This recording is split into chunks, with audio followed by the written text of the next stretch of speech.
Hi, my name is Brian, and welcome to the Supervision of Peer Workforce Conference. This session is Trauma-Informed Development Model of Supervision, presented by Jason Robison. Jason Robison is the Program Director at SHARE, the Self-Help and Recovery Exchange. Jason serves on the Board of Directors for Campro and is the co-chair of the National Recovery Month Steering Committee. He has worked in nonprofit management for 17 years, focusing on peer services, education, recovery, housing, and health. So whenever you're ready, Jason. Thank you. Again, I can help out with any tech support, and we're recording. Thank you, Brian. Let me get our slides up. I am gonna say that yes, I'm gonna share our, here we go, my screen, and I'm gonna go back to the beginning here, sorry. So let me get into the right mode. Here we go. Welcome, everybody. And I'm so glad that you're all here for the conference. I hope you have a wonderful, wonderful experience here. The trauma-informed development model of supervision is something that we have been putting together for the last 15 years, probably. Some other presenters, Jonathan Edwards and some of his colleagues presented a framework with the developmental model of supervision several years ago at the Alternatives Conference. And we took that framework and brought it into a project that we had with the state of California, the County of Los Angeles, and SAMHSA, which was the first iteration of the supervision of the Peer Workforce Conference. That project was funded through the state as the supervision of the peer workforce. And we brought elements of supervision from the developmental model into this. And we trained supervisors in Los Angeles County, some of whom did not have lived experience, did not have any orientation toward peer practices or peer services. And over the course of the project, we trained them in best practices for peer services, and then ways of supervising the peer workforce using effective models of supervision from, all over the kind of the broad scope of supervision techniques. And then we integrated peer services and peer practices into that. So let me show you what we have here. And the first concept is really beginning the process of structuring supervision within an agency and within a program as a relationship, an equal relationship, where all people in that supervisory relationship are oriented toward the relationship as an alliance, where two or more individuals have different roles, and the roles are supporting a common goal. And that goal is increasing and incorporating self-awareness in the service of supporting others. So what we're really looking at with that goal is developing competence and expertise in an individual's practice of peer support. So how do we do that? And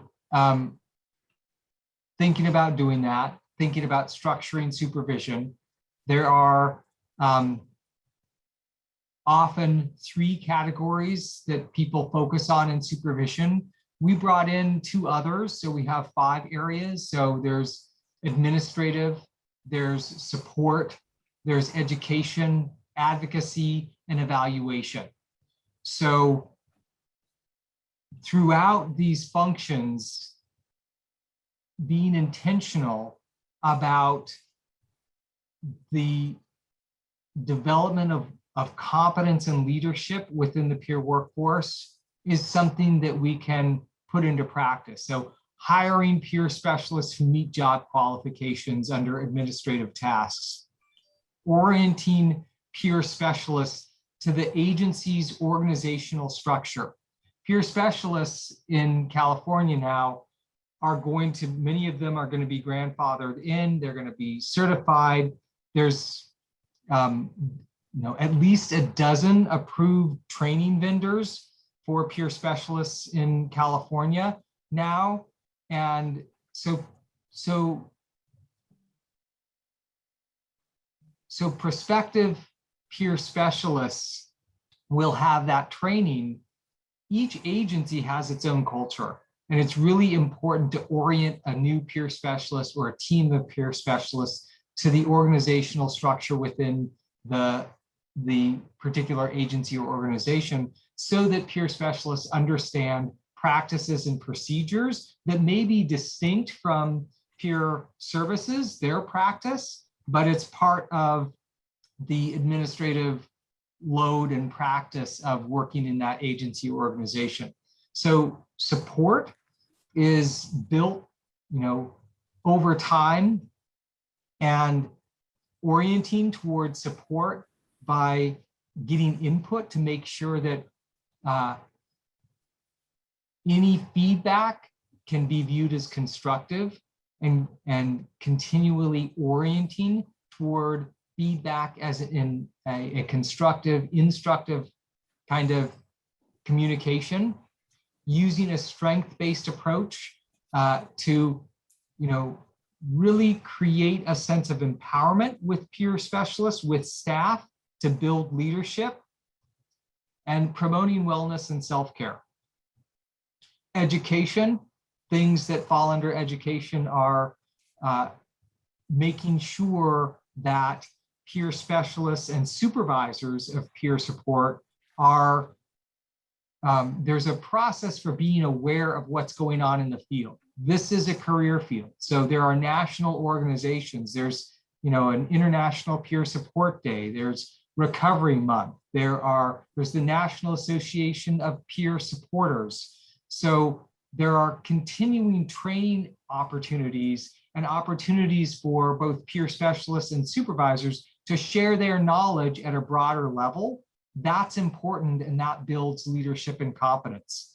Coaching peer specialists on engaging people, and also making sure that peer specialists and peer supervisors are, agencies may be providing direct services, and being connected to the big picture of not only peer services, but behavioral health field, what's going on with it, and how their agency, their work in their agency is connected to that big picture, and giving them opportunities to share that connection is going to elevate their leadership. So advocacy, continually focusing on building morale, a respectful work environment, strengthening the discipline of peer support within an agency or an organization, and negotiating reasonable work accommodations. It's important under this category that it's understood within agencies and organizations that reasonable work accommodations are dictated by statute, by law, and they apply to everybody. So clerical staff have the same need and right to reasonable accommodations as a social worker, as a nurse, as a peer specialist.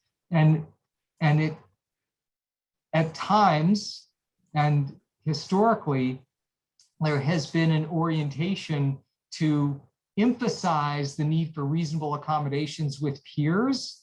And one of the reasons for that is because it's in their job title, that they've got lived experience with issues and recovery.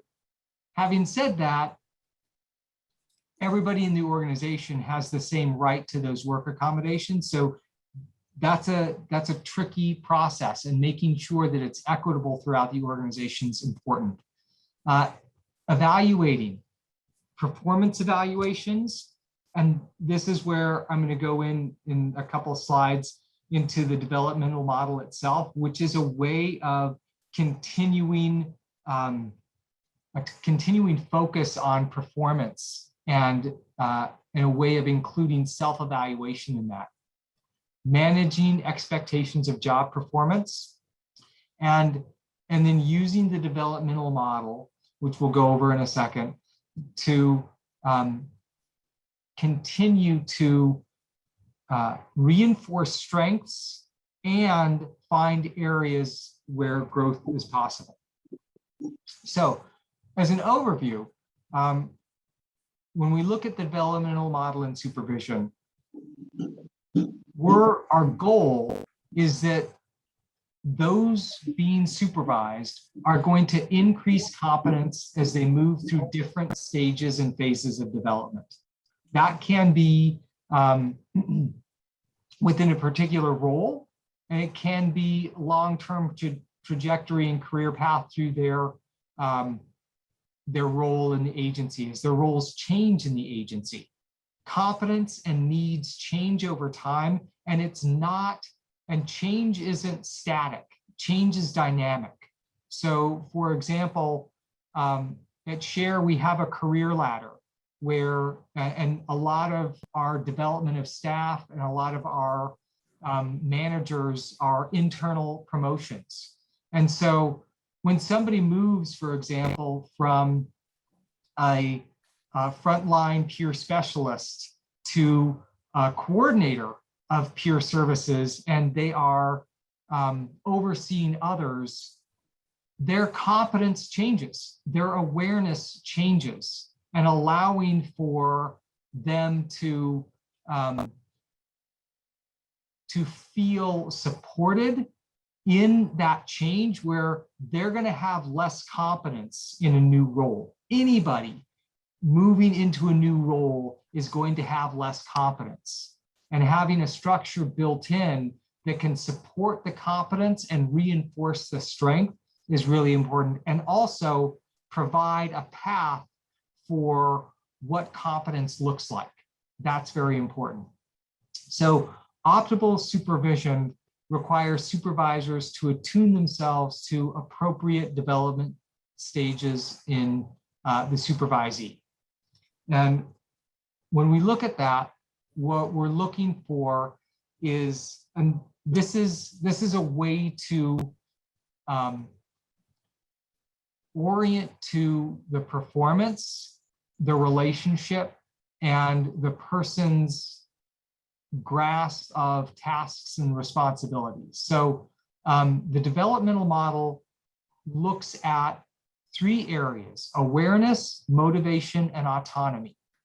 Awareness pertains to the worker's knowledge of the subject, including their relationships with the people that they are serving. Motivation is the level of willingness to continually sharpen their skills. Autonomy is describing the transition from dependence on the supervisor to an independent role in carrying out responsibilities and job functions, where they might not need within a particular function a input and directive from the supervisor to do something. They're going to make the decision about how something's done. They're going to consult with the supervisor, and then it's going to get done. And these things change and increase over time. As in a supervisory relationship, one of the things that's ideally growing is the autonomy of the person, so that they need to check in less often about the things they checked in when they started in the field or in that role. So level 1, and this is in terms of like scoring motivation, autonomy, or awareness. Level 1 would be limited or no knowledge and application of skills. Level 2 is intermediate knowledge and application of skills. and level 3 is advanced or full knowledge of application and skills. And it's important to orient toward a learning curve where people understand that, especially as they're promoted into a new position, and there are areas where they're going to have limited knowledge of what's going on. That's not a good or bad thing. That's the reality of coming into a new role and being in a place where the part of the role is acquiring knowledge and practice in application of new skills. So creating the developmental model. One of the things that we use, and I'm going to stop sharing this and I'll bring another screen up, is the high and low recovery practices for peer services. And let me do that right now so you can see what I'm talking about. So give me a second here. Be right back.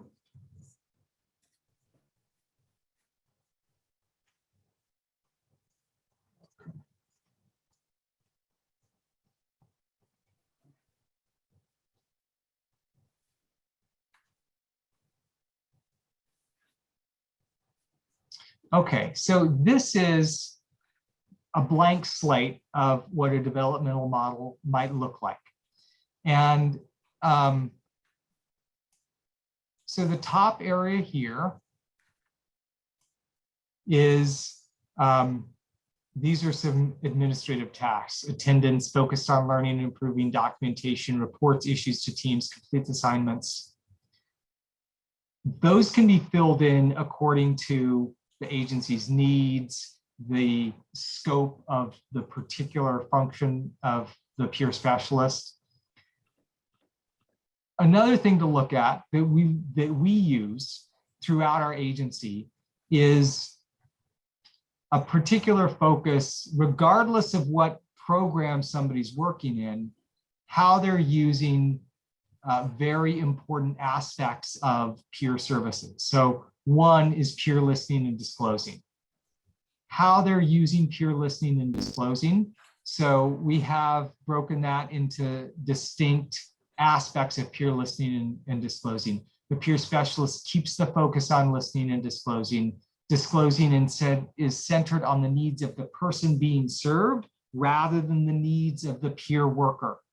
Disclosing is specifically tailored to the person who is receiving services' current circumstances rather than whatever the peer worker wants to talk about.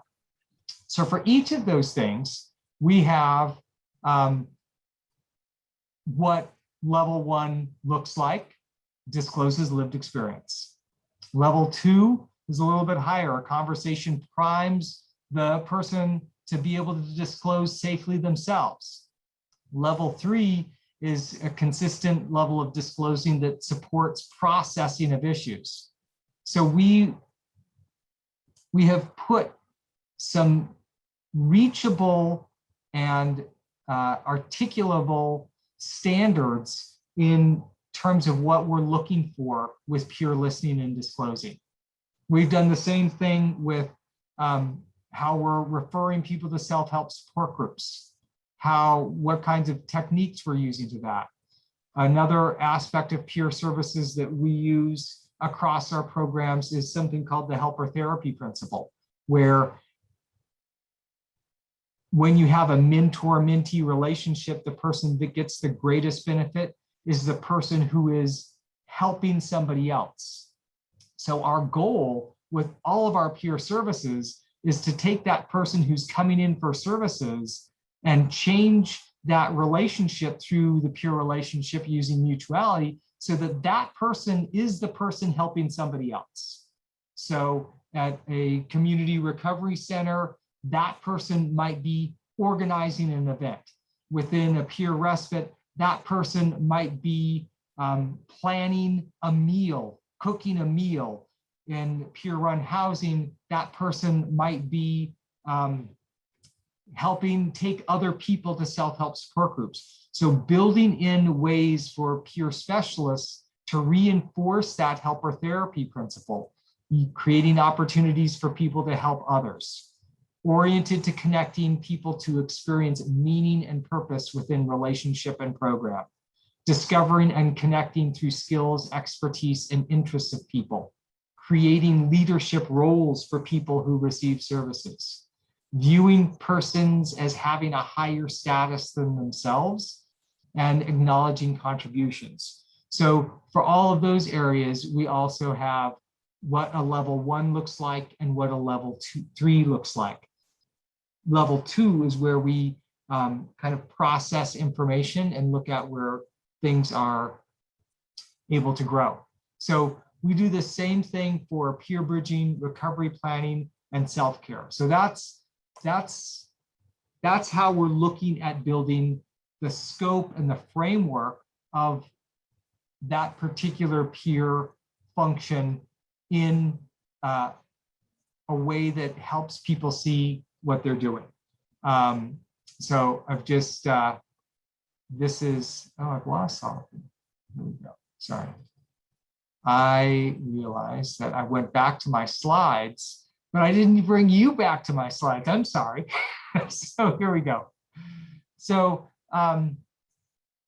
this is a kind of a screenshot of the spreadsheet that I was just showing you. And this is one of the spreadsheet I was showing you, which is kind of a general template for a developmental model, is one of the things that Brian's putting into the chat.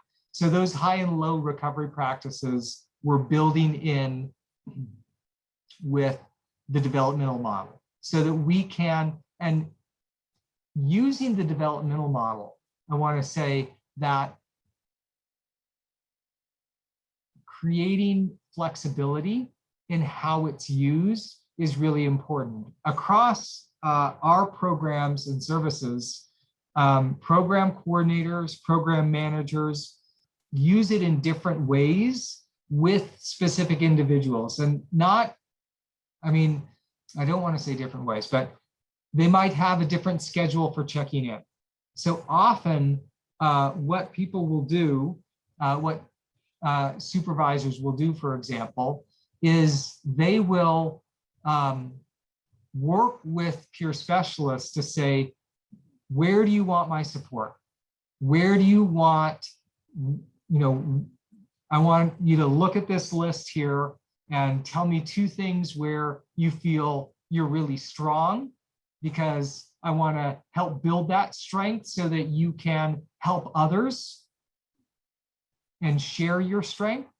And then I want to find a couple areas where you think you need support and you'd like more support.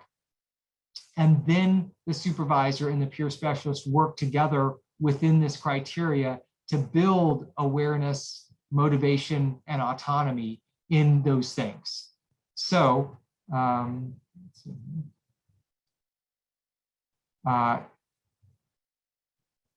so the supervisor and the peer specialist are participating in this process, in looking at strengths and areas for growth and areas for support. The supervisor will meet with the peer specialist, go over those things, and actually take notes within the document. It might be, it might be created so that they create a new tab every time they meet, and it's got notes of what was done, and so that it's a, it's an accessible document on both sides so that people can look at the growth and the needs over time. Let's see, I've given you the sample developmental model. So the other thing to build in is specific job responsibilities. And this is an example, welcoming people, visiting people, documentation, reporting back. And this, could be sample scoring on awareness, motivation, and autonomy, and supervision notes. And let me stop sharing this. I'm going to share to give you an idea of some of our different programs, I'm going to share another document with you. So I'm going to actually just share two so that you see, and these are things that Brian's going to put in the chat. So you see kind of how we build the functions of a specific task into this developmental model. So two of SHARE's programs are, we have two client-run centers funded by the Department of Mental Health. One is SHARE Culver City, one is SHARE Downtown. And so one function is meetings, self-help support groups. We have big rooms where we bring in the self-help support groups that would meet in the community, and we use this building or the building downtown as a meeting space for self-help support groups that would otherwise meet in a church, a temple, a synagogue, a park and rec center, you name it. So part of the function is making sure that the peer specialists understand the structure of self-help support groups. They know how to help people start a meeting. They know how to get meetings to give service to SHARE. They are able to do contracts, payments, schedule meetings, support meetings when there are problems. Meetings have events. They have marathon meetings. They have dances, conferences. The meetings have formats. We have something called On Deck, which is like the staff welcome, everybody to the building when during the meeting schedule. Volunteers, we do a lot of work with volunteers. So people have to know how to sign people up to volunteer. Every volunteer gets a plan for success. How is helper therapy happening? We have some volunteers are volunteer to job participants. So they have to go through an application. Some are court ordered to do community service. So the peer specialist has to know how to orient those. So we break down all the functions that a peer specialist would do in their particular role so that we have a way of really developing competency, awareness, and being able to track it over time. So that's SHARE Culver City and SHARE Downtown. And then, for example, let's see here. This is a different program where this is the Recovery Retreat, which is a peer-run respite in Monterey Park, California. So this role is different for the peer specialists. We're getting people into a peer respite and living together for 2 weeks at a time. So the function of the peer role is still going to include the peer practices that we went over with high and low recovery practices, peer listening and disclosing, helper therapy, self-help support groups. That's going to be part of it, but day to day, what's happening is different. So day to day, we're looking at how they're supporting residents, how they are supporting community driven activities. There's a daily schedule at the peer respite. Is the peer specialist aware? Can they make changes to the daily schedule? Can they get input from residents of the peer run respite so that it's driven by the residents rather than the staff? Do they know how to welcome residents? The pack tight is something that we put everybody's clothes through that gets rid of bed bugs. Do they know how to help people do the laundry? Do they know how to do a phone call? We don't have a registration, we have a welcome. So people self-refer themselves to the peer respite, and there's a lot of back-end documentation, but that initial phone call has to use peer relationships and peer language to welcome somebody. How good at they are that? How good are they at that? Sorry. So creating community, doing house meetings, the aspects of house meetings, The respite has daily recovery activities. So how well are they at all of these things? So we build in as much detail as possible so that they can clearly see. And then you can see there's also administrative, like there's, surveys and reports to the funders, safety, driving. The peer respite has a van where we go out to daily activities, and do they know how to drive the van? Do they know how to deal with situations where there's conflict in the van? Do they obey driving laws? So as much as possible, like we're trying to build in some things that people can really grasp on, like this is how I'm being, this is what competence is in all of these areas, so that it's really clear and easy to see for people. And as we do that, we also, I'll say, in the development of all the developmental models that we use, we have one for collaborative housing as well, which is our peer-run housing program. As we build the functions, here's the role that we're going to be measuring. We're including the peer specialists.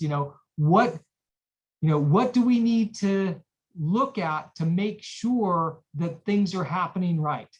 We're using their expertise to build the developmental model internally for what's going to be measured, right? And so that they have, because they know when things are really working and when things aren't. They know, for example, how much of their time is spent on one function or another function. And sometimes that may need to change. So that's where we have conversation about that. So let me go back to the slides really quick. And okay, so next slide. And can now see your application. Okay. Okay, so, and this is the last slide, by the way, then we can have time for conversation and questions. So the ongoing use of the developmental model. Supervisors and peer specialists have autonomy in how they use the developmental model within our organization. Across different programs, different program coordinators and program managers may be meeting like on different schedules about this. So, and a supervisor might be meeting more often with a new peer specialist than a peer specialist that's been, within their program for 6 months to a year. That the need for consistency and support may change. The need for that may decrease over time as the peer specialist grows in, autonomy and grows in awareness. So when we're hiring, we're really looking to find motivation and to build into our hiring process some things that help us see how motivated people are to learn new ways of doing things, because that's what we're going to see in the supervisory relationship. So when people meet to go over the developmental model, the peer specialist and the peer supervisor, and we want this to be as empowering as possible, right? We want this tool to be a vehicle for peer specialists to get the support they need and to view it that way rather than something that is creating a burden or creating shame. So the peer specialist is able to point out areas where they want support, and then they can compare, the supervisor and the peer specialist can compare what they're seeing so that they can really have a clear idea from each perspective about what's happening. They discuss things, and each time they meet, they try and choose 2 or 3 areas to really work on. to develop for the next time that they meet. And that way, on both ends, there's a process of continual growth and leadership building, which is what we want to see. And this is a conversation. So it's a discussion about how improvements can be made. Oftentimes, if there's a need for improvement, the peer specialist is going to have more ideas or a more realistic framework for understanding how they can make changes that's going to have an impact in their leadership and their ability. So that is an introduction to the developmental model. You'll get the slides, you'll get the spreadsheets, and I want to open it up for questions. And if you don't mind, I'm going to stop sharing so I can see everybody. But if somebody wants to share or has a question about a particular slide, I can come back and share again.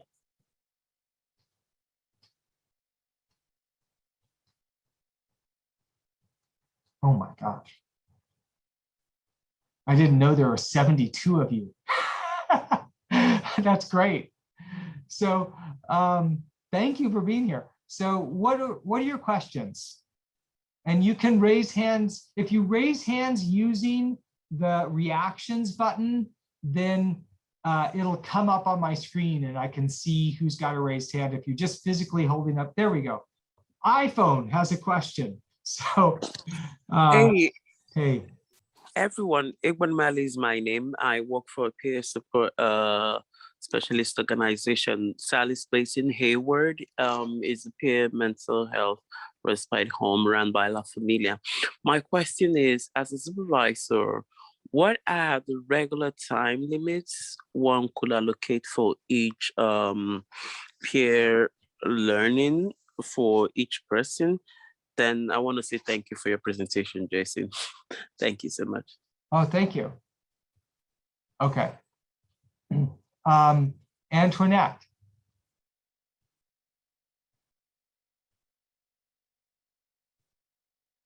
And I think you're. I'm trying to unmute, sorry. There you go. You've done it. Good job. We can hear you. Thank you.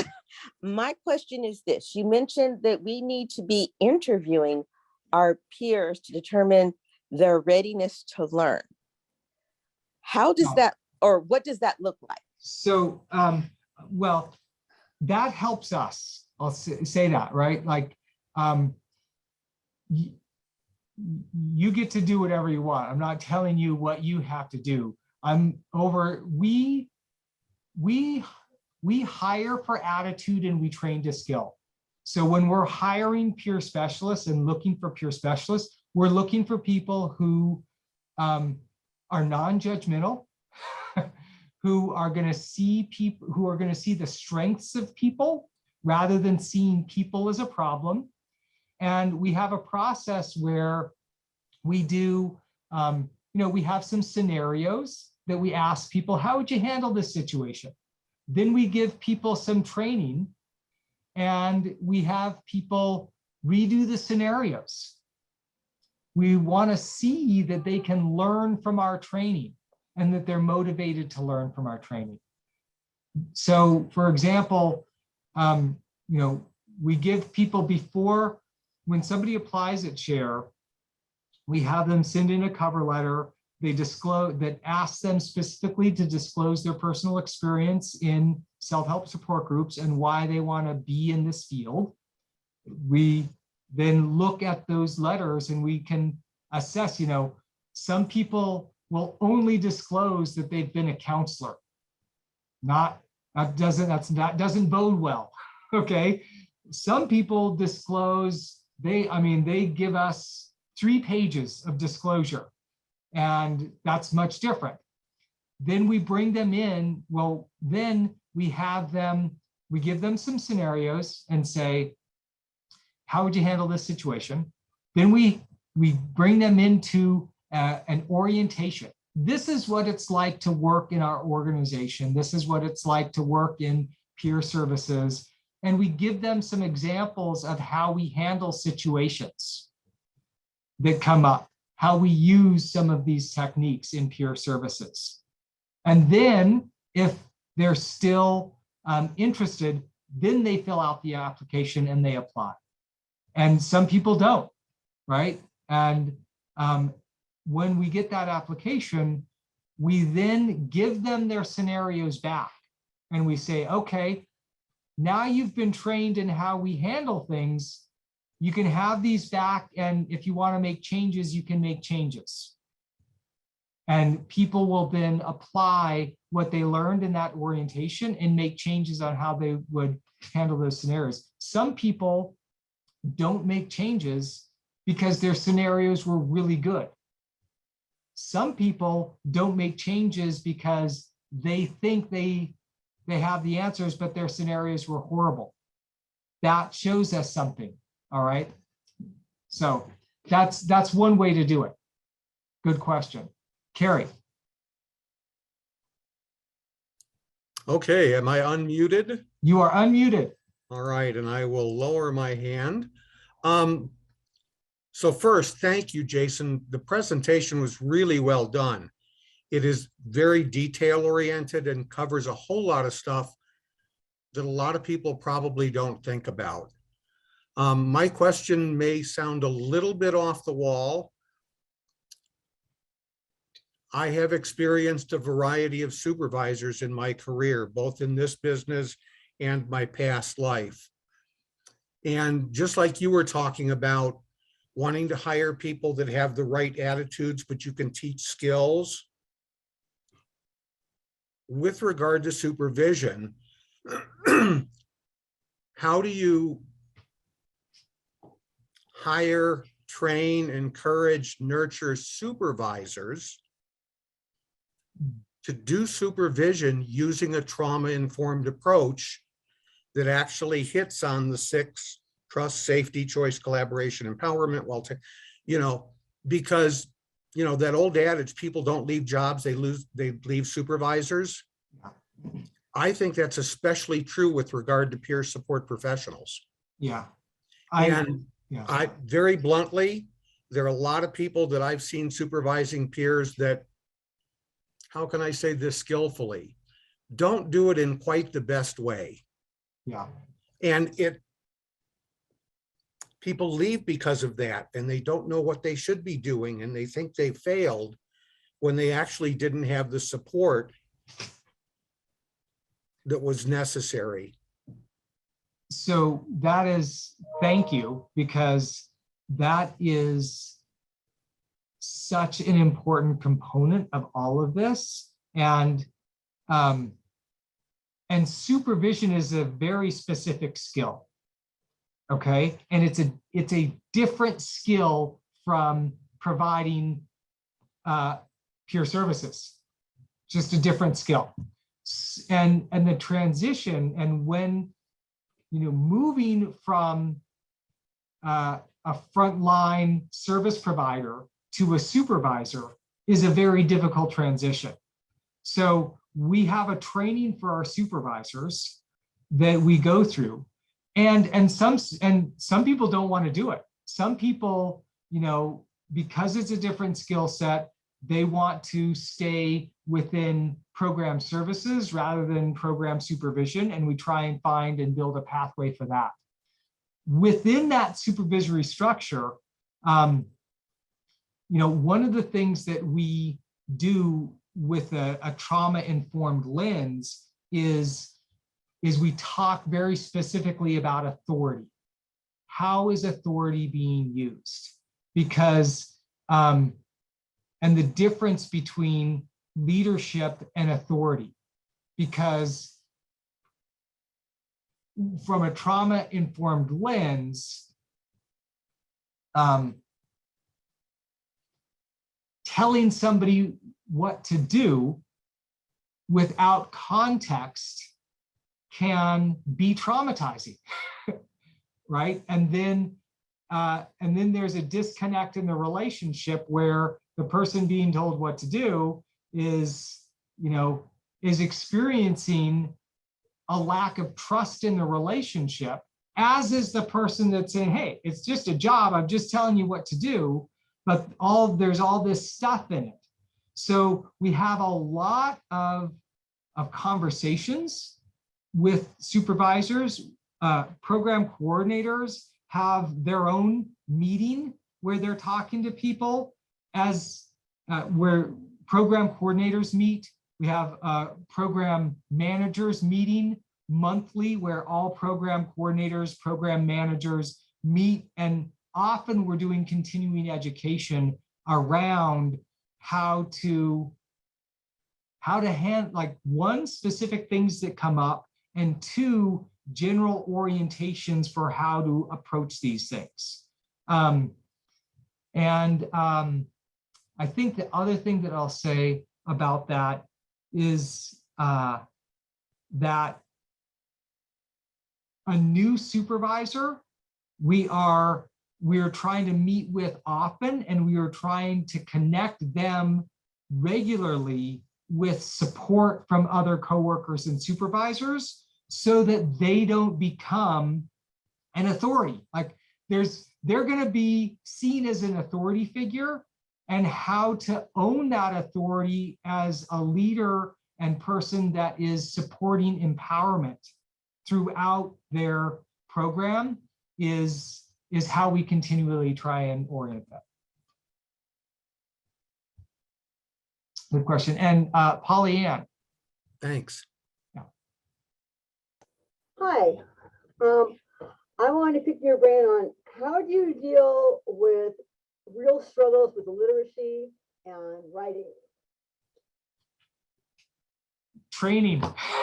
I mean, we just like really, because especially for supervision. So in peer services, you know, we have some of our contracts say that people have to be able, that staff have to be able to read and write at a 10th grade level, right? And we're hiring people that don't, like hands down, we know that.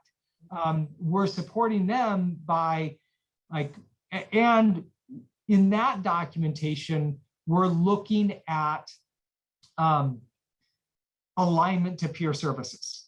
So even if somebody is, you know, entering a note for a Department of Health Services contract, we want their reporting to be about their person-centered peer services. And then we have a transcriber that takes what they say and enters it into the system. So we use a transcriber that definitely writes like that, okay? That can write to that and still capture the value of the distinct peer services. At the supervisor level, you've got to be able to document.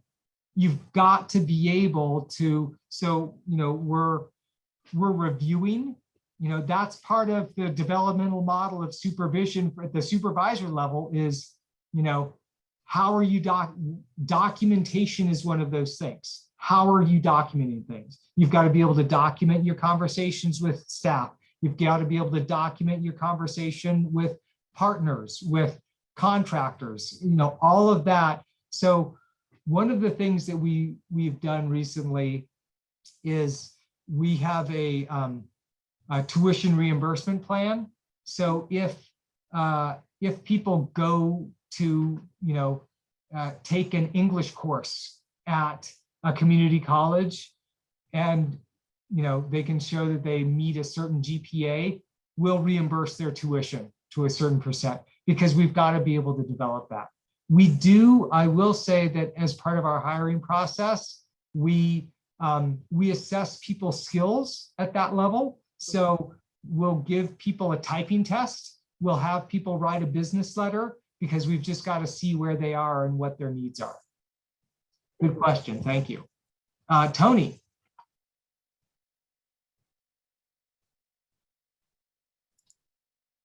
Yeah, thank you. So I part of this is peers are very unique and they bring very unique skills and their lived experiences, right? And I think part of the supervision should also be, from what I'm hearing from this, from your part, is it's very agency centered. And how does the peer bring that uniqueness, right? And is remunerated accordingly to those skills that they bring, right? We're not earning below minimum wage. Some of us might bring other languages that can help in the services that we deliver. We might hit several systems in our, throughout our life experience that, that is valuable to anybody that you're working, right? And just because I don't hear voices doesn't mean that I cannot support somebody that hear voices, right? I've taken a training on the Maastricht interview method to be able to work with somebody that hears voices and help them to understand and find some skills that they can use to help them manage their voices. So how do you evaluate the uniqueness that individuals bring to the table and are paid accordingly? So we have our pay structure and our compensation structure is fairly transparent throughout the organization. It's really clear for people what when they come in, what they're going to make. We give people like a couple weeks to demonstrate that they're capable within our framework, and then they're moved to the non-training rate. And people, people come in at different places, like you say. There might be people that have supervised peer services that might come in as a coordinator, and that's a specific rate. So one of the things that we do is we try to use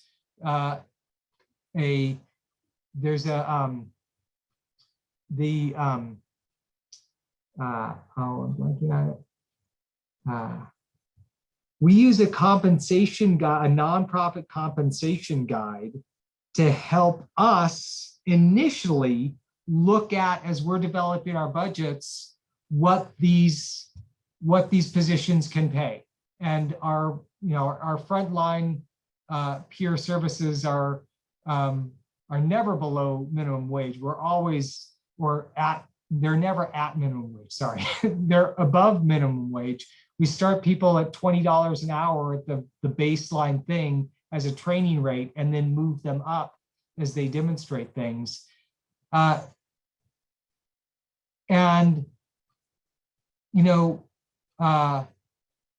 Advocacy around how peer specialists are compensated is really, really important. And some of that is still up in the air in terms of what the billing rate for Medi-Cal billing will be for peer services. And there's a lot of advocacy to make sure that it's going to be comparable to the billing rate for other Medi-Cal functions. Because if it's lower, that's gonna be problematic. And I guess, we're looking at somebody might have 30 years of experience being a real estate agent, and they might have a lot of skills around that. And we're not compensating them as a real estate agent, we're compensating them as a peer specialist. Now, having said that, we have, our peer-run housing has a need for people with a real estate background to go out and find houses that we can use. When they're doing that, if we're not going to bring them in at a supervisor level of pay, as they develop competence and demonstrate competence, we're going to give them an opportunity to move into that role and increase their salary moving through our career ladder, so that that person could be in charge of finding houses and be able to use their real estate experience in a way that gets them a higher salary. So that's a good question. I see the iPhone has its hand up again. Their hand up, sorry. My name is Ebonimali, Hey. and my question was, how long does the supervisor, what's the time frame a supervisor can allocate to someone he or she or they are supervising? That was my question, and I don't think you answered it. I'm sorry. So they have autonomy in how they structure that. Some people meet for longer periods of time. Usually it's a half an hour, like once a week or every other week. Sometimes they meet for an hour, but it's always a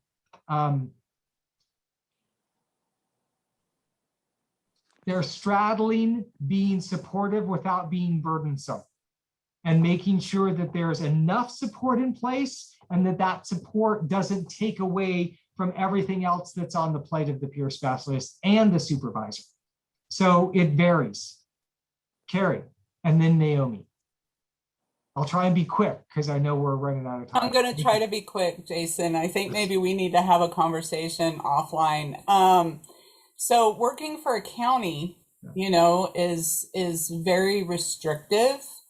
And, you know, I have been just advocating to get the job description correct, to, you know, for 3 years now. Well, actually 4 years. Yeah. And do you have like experience negotiating a county? Like, you know, I have support from our admin, but then it goes to the county level, you know, the board of supervisors, the, you know, HR, blah, blah, blah, blah, blah. What suggestions do you have in working with them? It is so difficult. It is. You know, when we first did the peer supervision conference 2 years ago, we tried to bring in county HR because they've got to orient toward this. And so I can talk with you offline about some of the things that we did here to try and move that needle a little bit. That would be awesome. And thank you so much for the information you shared this morning. It was awesome. Good. Naomi. Yeah, I'm the founder of 1,000 Cranes for Recovery. And I came in late, sorry.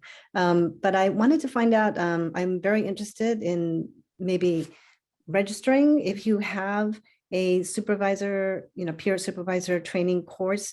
Would it be online? I'm sorry, is it in your website? And is it a separate certification?